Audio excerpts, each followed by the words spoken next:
Good morning. If it's Sunday sunrise. My name is David Williams, and it is Sunday. I'm down in Long Island visiting Faye, and off to my left, the sun just coming up. I'm at a 7-Eleven. I got a large cup of coffee. The sun is coming up. Let's see what's at WBAB 102.3 at 6:47 a.m. 13 minutes to the Monsignor. Today's message on sharing our gifts. Let's see what they got on. Street and the weekend goes.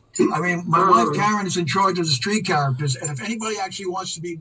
Okay, they're running a local talk radio show called Plugged into Long Island. I'm making the transition now to a recording labeled 3003, Sunday Sunrise from November the 28th of 2021. That's right. Now, David Williams of the past. Are you there? Come in, David Williams of the past. Just kind of waiting. The 28th of November, 2021. And wow, there he is. David Williams of November 28th, 2021. Sunday Sunrise, and my name is David Williams. Hey there, David Williams of 2021. It's about 10 to 7. Yeah, it's about 10 to 7 here, too. Yeah, that's right. What's going on over there? Where are you at? Some snowing as well. Snow? Yeah, light great. snow. Where are you at? I'm going to be making the transfer, sharing our gifts. So, anyway, I'm going to go ahead and do that now. And I'm basically going into my Chrome browser, going into WBAB 102. So he's upstate. Otherwise, he wouldn't be going into his Chrome browser trying to get iHeart, you know. He would just turn on the radio and, you know, turn it to 102.3 WBAB, Long Island's only classic rock. And there'd be no need to use iHeart, but yeah, while he's doing it, he's going to explain, you know, the technical details of how the show is done, you know, when you're at a range, you know, when you're hundreds of miles away, how can you possibly get WBAB? Now, I know, I could have the WBAB app on my phone, and I could do it that way, you know, absolutely. I could, if I had, you know, let's say, Alexa play it, as I've done before. I could say, Alexa, play WBAB 102.3, Long Island's only classic rock, right? I could go to Sirius XM. No, I'm serious, and pick up the Monsignor show there. The Catholic Faith Network has a home on Sirius XM. There's lots of ways to do the same thing, but again, being here on Long Island, a great thing. Faye and I yesterday, well, we had a great day, you know. Yeah, we went to Smith Point. We went down to the beach, you know, Fire Island, if you will. Now, the water was kind of placid. I mean, it wasn't much going on. It looked like the North Shore. It looked like the Long Island Sound. It absolutely did. No big waves, but yeah, Faye and I walked around, you know, walked through the Flight 800 Memorial down there at Smith Point. Well, we took, you know, enjoyed the weather out there. A beautiful day yesterday, uncommonly warm, you know, for late November. This is called the huge stall. This guy, poor David Williams of the past, he's had to go into iHeart, and now he's kind of like trying to get it to get through the, you know, the required commercials. No, I understand. You know, they have to pay the bills over there at iHeart.com. My only thing was, let's get through it, move on through, and, you know, kind of expedite. I used that word yesterday. Faye says, you use that word expedite? I said, yes, Faye, I do, when it's appropriate to expedite. She goes, I use that word also. So that's fantastic. There's nothing wrong with that. But yeah, it's like bam, bam, bam, let's get it moving. I'm excited about this. Sharing our gifts, you know.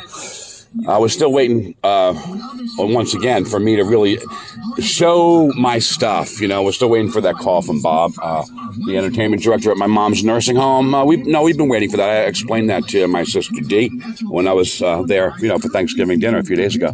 Yeah, and you know, she knows all about Bob at my mom's nursing home, and she says that she's going to support me in the music, in the performance, 100%. She'll be there.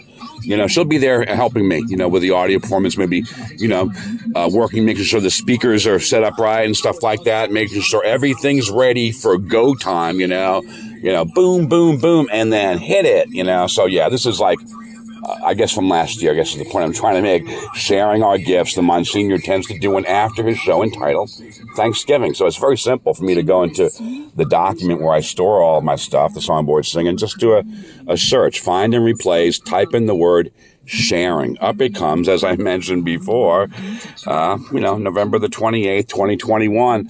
So I'm 2022 waiting for this guy to actually do something and get through these interminable commercials. I don't know why they do it, but they keep doing to it. Yeah, never mind. It's a little bit I do. But come on, it's like nonsense. So what I do is I just kind of like push it forward a little bit on my own. You know, sometimes you have no choice. And so that's exactly what I do. WBAB, Long Island's only classic rock.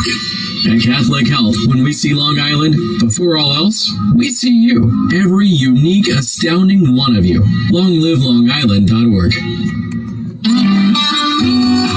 Okay, while the opening, song, When You See a Chance by Steve Winwood is playing, I just like to say, this is 2021. I'll listen to a little bit of, I got 7 minutes until he comes out for real. 2022, and I'm looking forward to it. That gap, you just heard that tiny little gap. It's an iHeart gap. It has to do with streaming radio. So here he is, folks.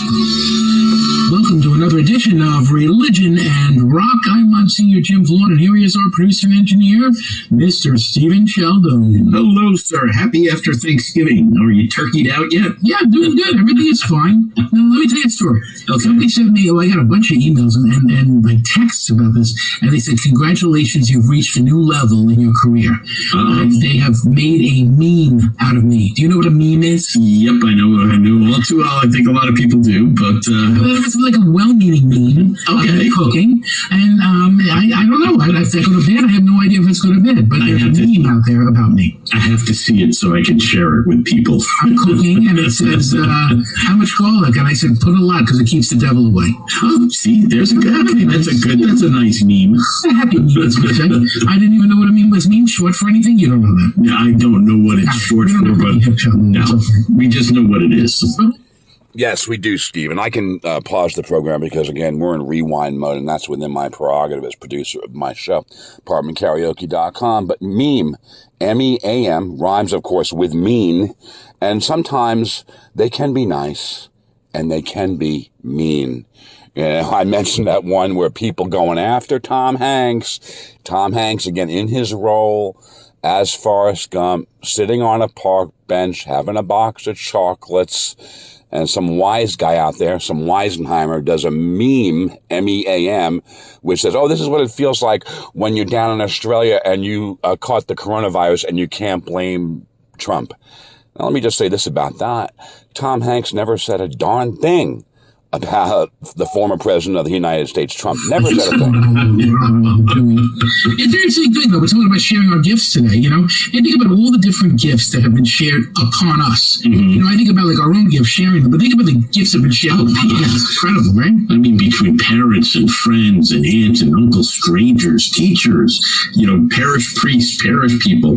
Yeah, we have a lot of gifts, and I think that's why you're compelled to give it back. Yeah, that's the truth. And I think it's about sharing those gifts that we have received, but then turning around and adding our gifts and sharing them back is part of a spirituality. We're kind of taking a look at on Religion and Rock today. How do we share our gifts, and what do we do to share our gifts well? I mean, I know in my own life, sometimes you kind of discover new gifts as time goes along. You know what I'm saying? Like, I knew a kid who could run a 4-minute mile.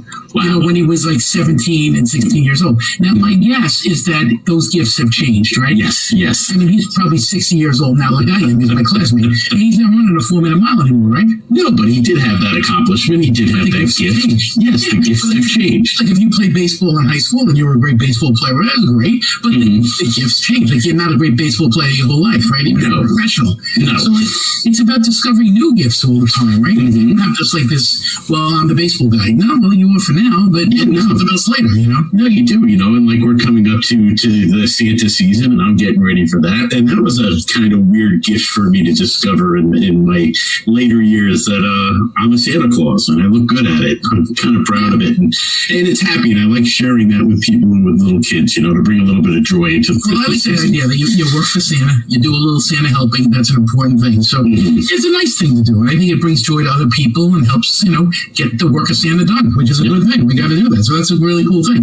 I think that's important, like to be able to discover new stuff as time goes along, And sometimes when you enter into like a new era, like you're like, wow, this is interesting, Like I'm just finding in my own life, like being really quiet. I like that. Yeah, I like being quiet sometimes. Again, I'm not depressed. No, I'm not sullen. But I just love silence sometimes. Yes. In my whole life, I had headphones on and music playing, and it was nice to just sit and say, none of that, please. Nope, I don't miss, I used to going out on Friday and Saturday nights and seeing bands, and I am now quite content to sit at home with a fire outside by the fire pit. Yeah, exactly right. It's a nice thing. It's an enjoyable thing. So we're looking at sharing our gifts on Religion and Rock today, how we can share them and be grateful to God for the gifts that have been shared upon us, and using those gifts well to kind of build up good things in this world. So to start us off today on the show just about that, this is Traffic. It's called Dear Mr. Fantasy. Now, David Williams of the past, I don't think he recognizes that tune by Traffic, and I remember, I did not do my due diligence. Again, I've been busy with Faye this weekend and, a lot of travel, but I remember having to do with what Stephen Sheldon was saying, about how he likes to help out Christmas, put on the Santa suit. And I remember making, a gaffe, and something that I tried to do a metaphor with, comparison with. Yeah. Okay, so I'm just going to tune that down. It's always nice to listen to him. Stephen Sheldon, that's fantastic, to me, that he gets dressed up as Santa Claus, and it makes people happy, and it makes him happy. I'll never forget It's a Wonderful Life, the original, with Natalie Wood in it from there. There's a young man in there. That's a verbal gaffe. I said It's a Wonderful Life, the original Natalie Wood, and poor David with the past. He's trying his very best to make a point. But it was Miracle on 34th Street, starring Natalie Wood, where the young man that he wanted to get dressed up, in a Santa outfit. And what did it get him? A visit to a psychiatrist, if I'm not mistaken. Likewise, and people questioning about it. Why do you do that? Why do you? And he says, well, make the kids feel good, and I like it. And I don't think there really needs to be any explanation given, but I thank Stephen Sheldon for doing that. Now, they talked about that word, meme. That to me is one of those cool words, meme, one of those internet, words from the new internet age, if you will. Of course, been around for over 20 years, but I'm glad that they made one of the Monsignor and that it was a well-meaning meme. A nice one. And not a mean one. A nice one, David of the past, and not a mean meme. This is the Monsignor live, the current show. I don't listen to it in advance. He posts a couple of days ahead. I don't listen to it until live, 7 a.m. from 7-Eleven, and I'm going mobile. Welcome to another edition of Religion and Rock. I'm Monsignor Jim Vlaun. Here is our producer and engineer, Mr. Stephen Sheldon. Hello there, sir. Happy beginning of Advent to you. Yes, this is the big weekend that we celebrate Advent. We're into the Advent time. This is, a couple of weeks ago was Christ the King, which ends the liturgical year, and that starts the new liturgical year. Pretty cool. I did not know that. Yeah. So we're in a new year, another new year. Okay, so a new liturgical year. Yeah, the liturgical year starts in Advent. Okay. So everything kind of shifts when we start Advent. So we start all the time. So that's kind of cool, and we also get a different set of readings now, too, don't we? Yeah, the readings shift a little bit. We have A, B, C, so we move back to A. Okay. And then, it's kind of fun. No, it is, because you get a whole, you go through the cycle and you get different readings, and then you get this gift of going back and saying, hey, I remember these. It is. It's true. That's absolutely right. And, it's an interesting thing, because now we start to do our little shopping. We start looking around for stuff. I know. And we're talking about sharing our gifts today. So we can't always share, I'm not talking about physical gifting here. I'm talking about the gifts God gave us and sharing them with other people and doing different things for people, which is kind of a nice thing to do. I often will make something for people. I will draw some sauce and send it over, or I'll bake some. I'm not a great baker, but I do bake things sometimes. I make scones or something and send them over. I like doing that kind of stuff, I can see you being a scone baker covered in flour. No, it's not too bad. I'm pretty good. But, it's about the gift you've been given. Give as a gift. That's kind of the point today. So it's about sharing our gifts on Religion and Rock, discovering our gifts and sharing with the people around us and the people who come into our world. There are a lot of times you meet people who are in need, especially this time of year. So there's lots of different clothing drives and jacket drives, all this kind of stuff. But the bottom line is, a lot of other people ask of our time and different things. Right. That's all part of sharing our gifts, which is some sort of important thing to do. Right. And while there are those those people who have physical needs, like you say, clothing drives. There's a lot of people who have a hard time with the holidays emotionally. Yeah, exactly. And to just be there and let them vent and let them kvetch and be a helpful ear to them, is a great gift to a lot of people, just to be there to let them vent their problems. I have problems with the holidays, with my family and all. Mm-hmm. And I know a lot of people, it does bring up a lot of, some people say it's painful memories, but you get to the point where you're like, they're happy memories, because at least you have the memories that you had those events to go through. And that's a great gift. I think it's about sharing some joy and recognizing the joy that lives within us. And God has given each of us gifts. It's how we share those gifts, what we do with those gifts, that make the difference. So that's what we're about today on Religion and Rock, taking a look at the gifts inside. Now, some of those gifts even make us money. Like, if you're a plumber, you're making money with the gift of being able to be a good plumber. But how can you share that gift? Yes. How can you take that gift to a needy family and make a difference for them? How can you take your skills at, landscaping and bring that to somebody else? So sometimes the gift we've been given, we can share and push forward, and it actually becomes a blessing, this gift in our life. So that's kind of the way we're looking at it here. We're not talking about Black Friday and shopping and all of that stuff. It's a little bit deeper than that. This is about discovering the good stuff that God has given us. Each and every one of us has been given some great stuff, and it's about using that stuff, if you will, to make the world a better place. Sometimes it's like Sheldon says, it's the presence and just being there and listening to somebody. Other times it's the stuff that we can do for people to make their lives better. So it's all about sharing our gifts on Religion and Rock today. And to start us off, this is Tom Petty. It's good to be king. All right, it's good to be king then in mobile mode, And where am I going? Well, to the place where I spent the last 2 nights at the Through These Walls Hotel, and had a wonderful time there. I had to switch rooms. I wasn't satisfied with the bed. Again, very, very soft bed in the first room. I switched for the second night, and I'm very satisfied with what they gave me. I am.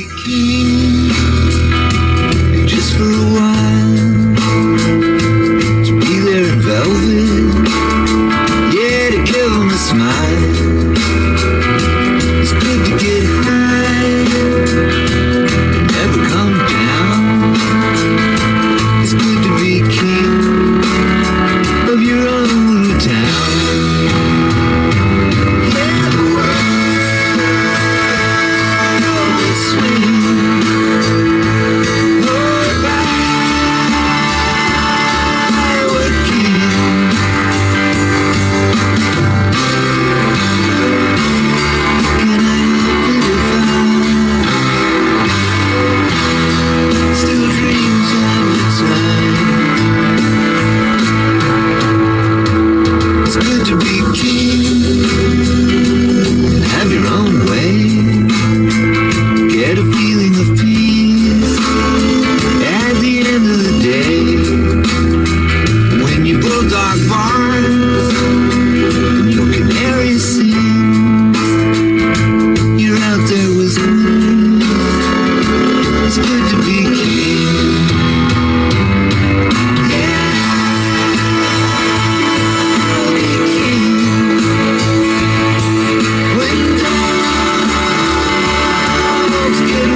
Back to the, Through These Walls Hotel, named in honor of Phil Collins. I would just say that the estate of the late, great Tom Petty, they've been quite clear in their decree that Tom's music isn't to be used by politicos for their own advantage. People like failed gubernatorial candidate Carrie Lake down there in Arizona. They were very clear to say no. I Won't Back Down should not be used by Carrie Lake or indeed Trump in his attempt to once again become president of the United States. He did it before, and the estate of the late, great Tom Petty, very clear in, what they filed in terms of that should not be happening. They should not be using, without the estate's permission, I Won't Back Down. Excuse me if I have some place in my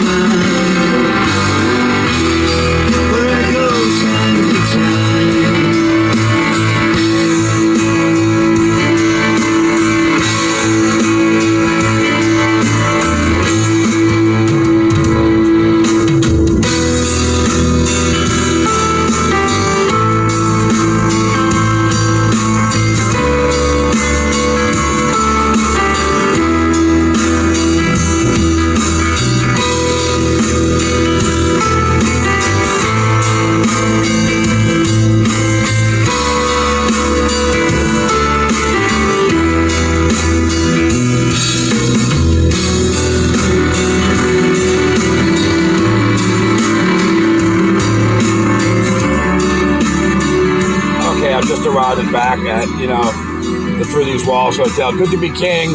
Again, that's what King Charles said, right? Good to be king finally. Been waiting all this time. But again, he means basically of your own domain. That's right. The things that you can control, the things that you can control in your own world. It's good to be king.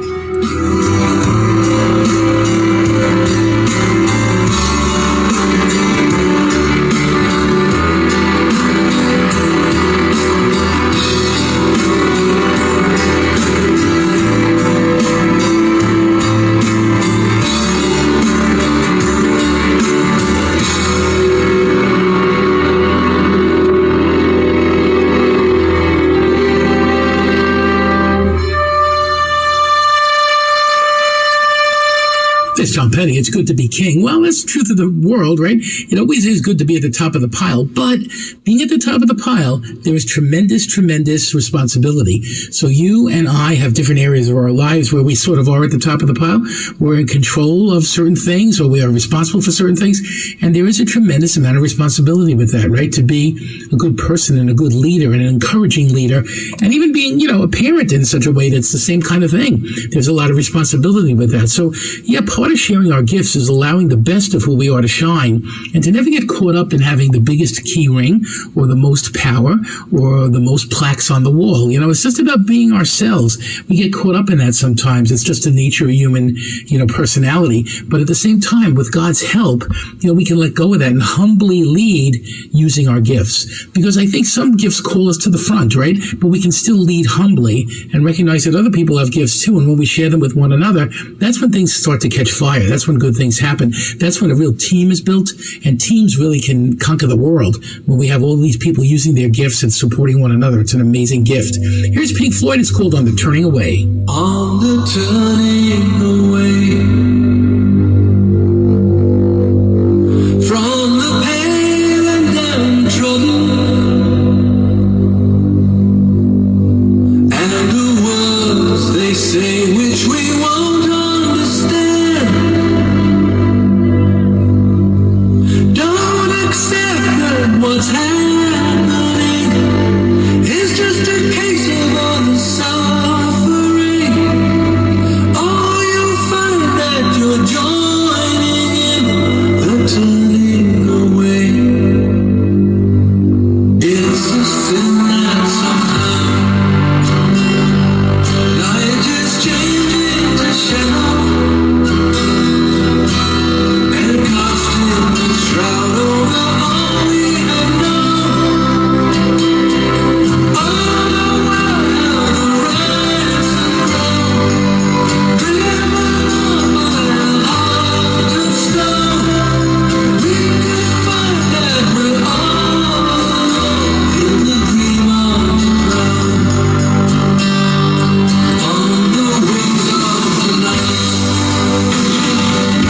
as the daytime is swirling, where the speechless united a silent accord, using that you will find the strange, mesmerized as they light the flame. Feel the new wind of change on the wings of the night.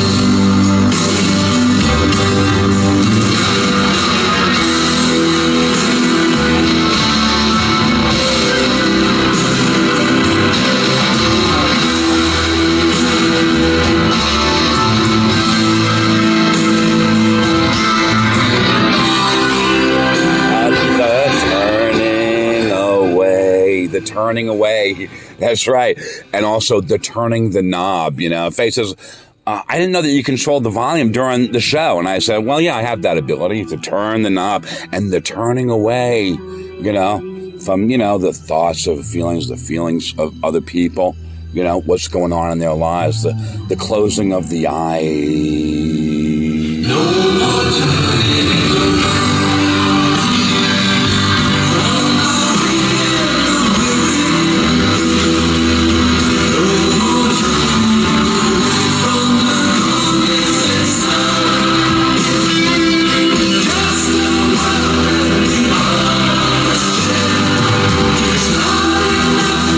Stand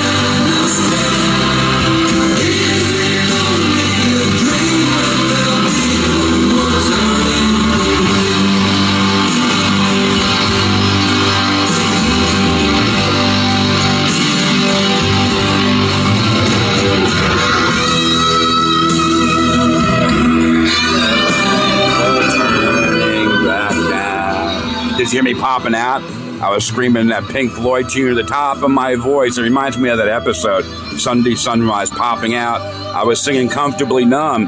Later on that same day, Faye was listening to it. Yeah, Faye's kind enough to listen to my show. I said, Faye, do you hear me popping out of that Comfortably Numb? She said, no, I don't hear you popping out. I said, yes, that's great. If you don't hear me popping out, that's fantastic.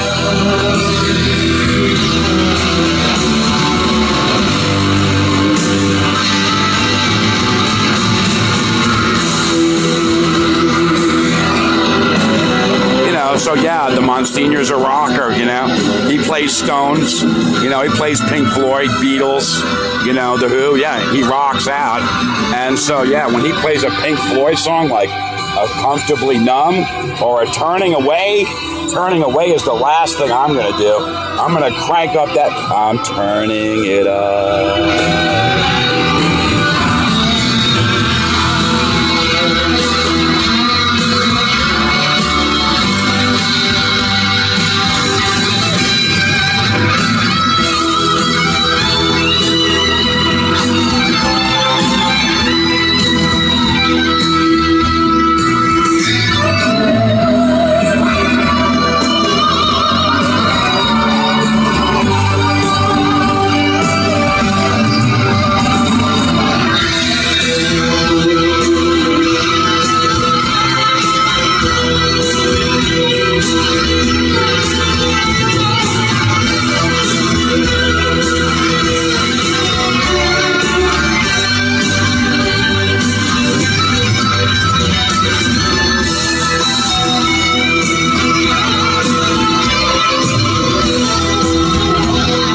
Floyd on the Turning Away. That I remember when that came out and I said, boy, this is a great song. I'm going to be playing this song for years. And here I am playing it for years. There's something great about this song because it talks about, like, if we turn away, even in a small way, from people who are in need around us, everybody else kind of joins in this turning away. The world becomes a very selfish world. We kind of see that it sort of is, right? And that's an interesting thing, that we turn away from needy people. We turn away from sharing our gifts in such a way maybe that it's not just for profit. And there's an interesting thing about that. Like, a lot of you who are listening right now are a lot more talented than I am in a lot of areas, like, plumbing and like woodworking and tile and lawn care and all these different things that you're involved in. Even healthcare. And like, how are we kind of sharing those gifts in such a way that we're giving back somehow? How can we take the gifts we've been given and turn them around and share them with somebody else? We probably all know somebody in our neighborhood who needs help, and just to go up to that person and to do something like that is an amazing thing. I saw a video not long ago, somebody sent me, of a guy who's a landscaper who randomly went up to this elderly person's house that was all overgrown and fixed the entire house up for them. They took an afternoon and did it. What a tremendous gift that is, right? An incredible gift to be able to do. The woman was out there crying. I'm sure her life has been changed forever by that act of kindness. Acts of kindness change the world, and sharing our gifts in that way are really saying thank you to God in an action-oriented way for the gifts we've been given. Here's Huey Lewis, The Power of Love. I always join in on this song, singing along with Huey, and of course I've done a lot of great Back to the Future stories about the movie franchise, so yes, I'm going to sing along.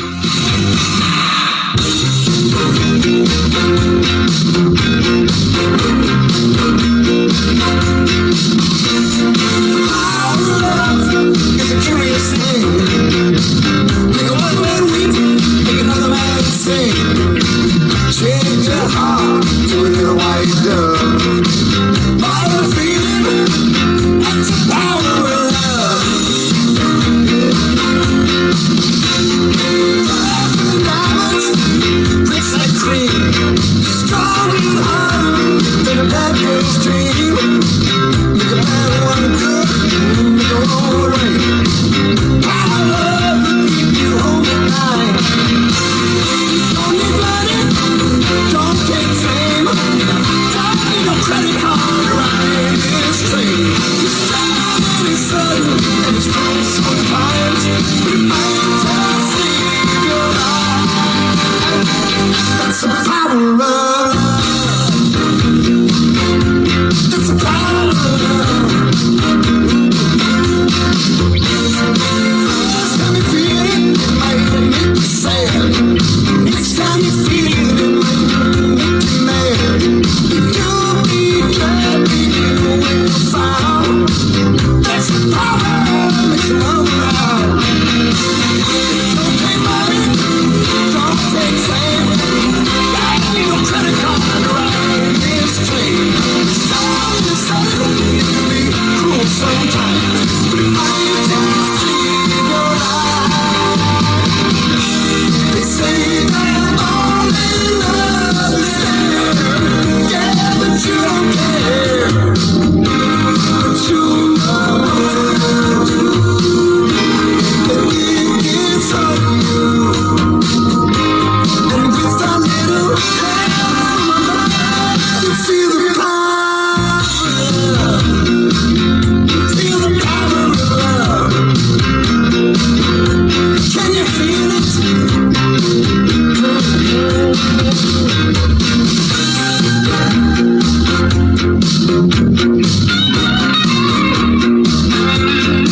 There really is a power to love, isn't it? Because love can really conquer all. And that's the truth of the matter when you think about it. And that's another part of sharing our gifts, that gift of love that we've been given. We don't share like our deep love for a spouse with the rest of the world, right? But we share our love of humanity in such a way, and that kind of changes things. Do you remember Mr. Rogers from the neighborhood of Make-Believe when we were kids? You know, he had that ability of talking about love and recognizing, love of neighbor is an important part of who we are as human beings, that we have to share our gifts in such a way that it shows our love of neighbor. I remember they asked Jesus, like, what's the greatest commandment? He says, well, here it is. Love the Lord your God with all your heart, your mind, your soul, your strength. Love your neighbor as yourself. He lumped it all together. The greatest commandment is about love, and loving your neighbor, loving yourself, and then loving your God. It's all mixed up into one. So that's part of that power of love that we're called to share with one another, which is so important. Here's David Bowie. This is called TVC 15. Well, I will say this about that. You know, Faye is not my spouse, but I've been quite clear of sharing with the world my love for Faye. And if Faye were my spouse, then I would share my love of my spouse, Faye, with the world. And of course, the Monsignor mentions a bunch of great things there in terms of, you know, how I feel. And I would just say, well, this is called the pressure. And if it was David Pressure and Queen, isn't that the two of them, David Bowie and Queen with Under Pressure, I would do it. If it was Billy Joel with Pressure, the full pressure, as I did with the Monsignor. Was it last week? I think maybe the week before, Family Life. And I did a Revisited Family Life. I also did Revisited Thanksgiving, Revisited Positive Attitude, Revisited Responsibility, all these great shows that the Monsignor has with the power, and we'll be doing it again. We'll be going back in time. Yes, we will be going back in time, just as I mentioned, and started off the show doing, but not in the middle of the Monsignor show. There isn't time to go back in time in the middle of the Monsignor show because of the fact there is no time for time. The great song by Pink Floyd, which if I had the time, I could do that one right now. Or maybe the Monsignor will play Time by Pink Floyd or other related songs. Now, in this particular category, sharing your gifts, there's a lot of great songs I could think of. I've been thinking about it like last week, you know, when it was Thanksgiving and giving thanks. I did the Led Zeppelin Thank You.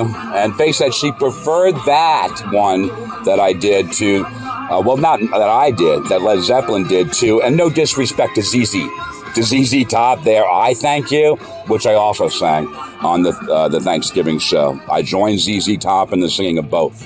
A double dip of, I thank you very much, you know, thank you for your kindness, and I did it, you know, and I do it again.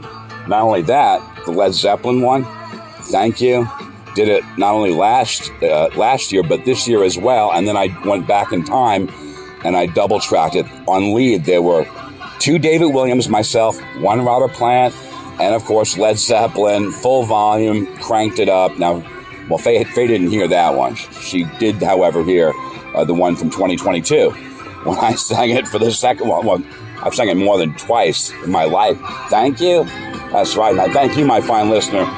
I know that you've got thousands of listening choices, podcasts, TV shows, you know, streaming things on YouTube and so forth. And I thank you for listening. If you've come this far in the show, I thank you. But no, I can't sing that in the middle of this great song by David Bowie. Do a lot of great David Bowie hits. And I've been thinking about maybe some of them. You know, when I'm called by Bob, the entertainment director at my mom's nursing home, for that gig, I might do a David Bowie, you know. I don't know. Some of them might go over well with the folks there, and some of them maybe not, you know. So, but I think there's a great opportunities. I might do that last Power of Love. I'm a believer in love, you know. You remember that thing on the TV show The Crown, you know, back in the day?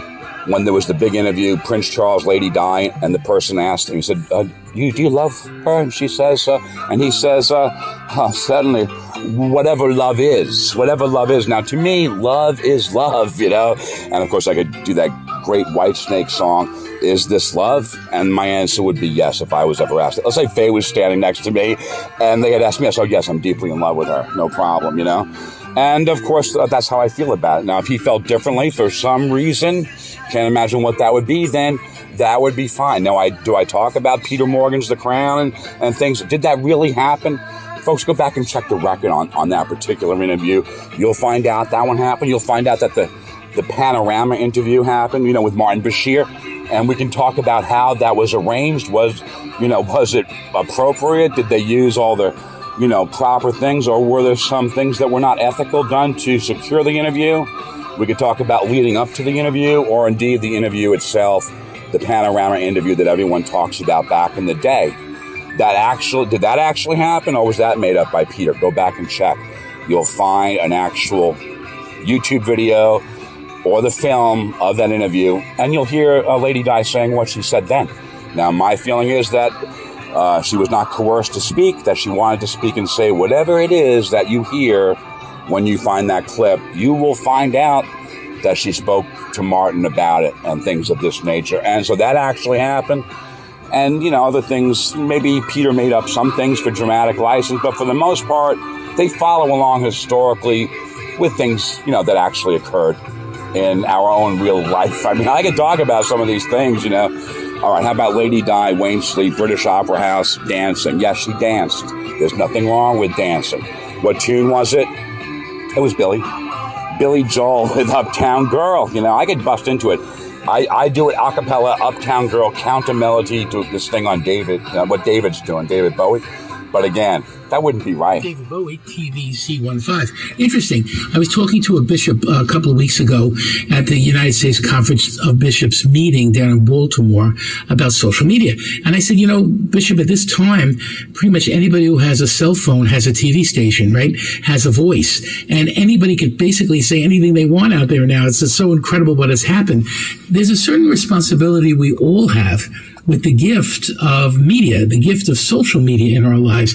How do you do that? How do you treat that? How do we gossip and not gossip? How do we affirm and not hurt? All of that stuff is such an important thing in this world, and it's sort of like the Wild West now, right? It's sort of hard to wrap our arms around what's happening in social media, but at the same time, there has to be a line for you and for me personally where we're doing good things and holy things and blessed things and supportive things versus tearing down and hurting. There's something about that that's so important in our lives, and we have such a tremendous responsibility to take that gift of media, that gift of communications that we've all been given now, and recognize the power of how we use that changes everything. Here's the Beatles. This is called Help. Wow, Help, it's a great tune, but I can tell you one thing about I am going to be making a YouTube video of today's audio show.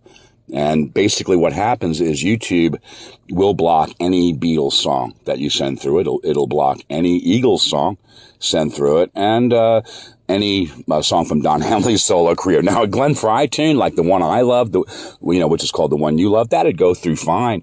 One of his tunes like The Heat Is On from the movie Beverly Hills Cop, that would go through fine. It would say nothing at all. It might say, cannot monetize.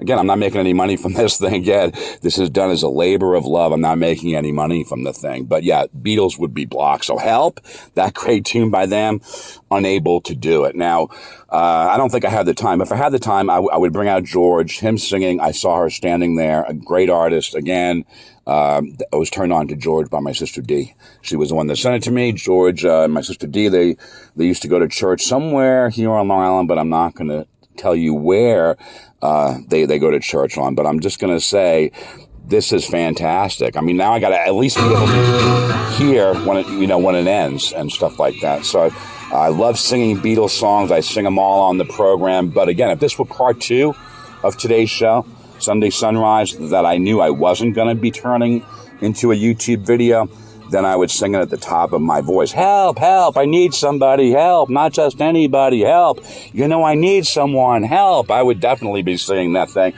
But when I know it's going to basically be blocked, it's time for me to make something out of it, It's like, let's say you burned a really beautiful cut of meat. You had it in your oven and it was overcooked and stuff. And you said, oh, now I can't use it for whatever it was, maybe a roast you were going to serve. So now I'm going to turn it into stew. And you make this beautiful stew with the thing. And no one ever knew that you burned it to begin with. It's really, that's what I'm trying for, absolutely. And there's ways to do that. I mean, let's say I run out of things I could possibly say. Well, that would be bad. But again,